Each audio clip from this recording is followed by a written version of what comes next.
Well, I interviewed Akon recently, who's from Senegal, and he upset a bunch of people because he was saying how in Africa, in Senegal in particular, there's really not a very big focus on slavery.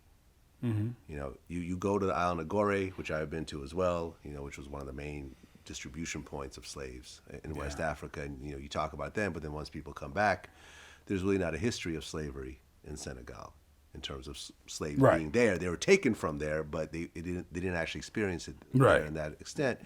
And he feels that Black Americans really need to let go of slavery because it holds them back from achieving their greatness. And a lot of people were upset over this. A lot. I think it's also the art of just letting the past go and moving towards the future. And I think in the U.S., they have this stigma of just not letting go of the past and blaming the past on every mishap or, you know, disappointment. And I think as long as you hold on to that past, it's just a lot of weight that you carry with you everywhere you go. And it's hard to move forward and move fast when you got to, you know, weight on your back. You just got to let it go. You said that Black people need to let go of the slavery thing? Well, need to stop talking about and holding on to slavery because that keeps them from achieving their heights. I got to agree with them. Do you agree with them?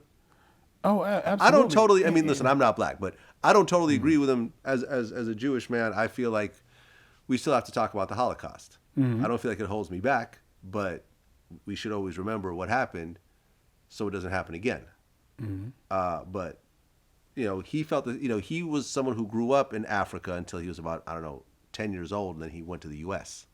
and then spent his adult life there. He's coming from a perspective that he's not bound by that. Exactly. So it's clear to him that just, I mean, I would encourage as many people to please visit Africa. 100%. I mean, my goodness. I have visited Africa. Yeah, because it's like, and then you start just thinking, you think, okay, who are the Africans you know? Doctors, right? You know, like very, you know, respectable people. Like going to different, every country I've been in like several countries in Africa. And every time I go there, it's like I meet some of the most brilliant, beautiful people, super functioning societies. You know, I realize how loud my ass is because everybody's like, yes, sir, we have your room. It's like, huh? You know, so every country in Africa, everybody speaks very, you know, it's softly, yeah. And I do a lot of talking to, you know, a lot of the men folk, and you realize, and I would like people to start thinking about this. A lot of the African men come to the United States because they want women. A lot of times because the African woman in several countries,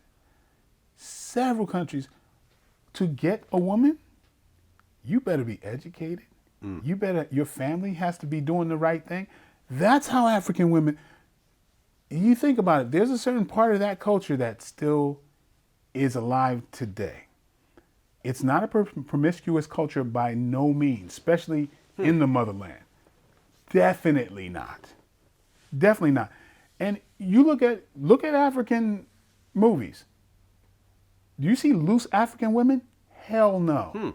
Never really thought about that. Yeah, talk to some African men. They're like, you know, the Nigerians that's why they're so aggressive, because for you to get with a woman that you gotta juggle while tap dancing on a unicycle. You know, but that's the beauty of the culture. Yeah. The women, they pride themselves in their chastity. This is something that it's not hard to see, you know, really when you come down to it. And so, yeah, brothers got to, that's why even in this country, brothers' game got to be pretty damn sharp, even now, to get with you know, the queens, basically.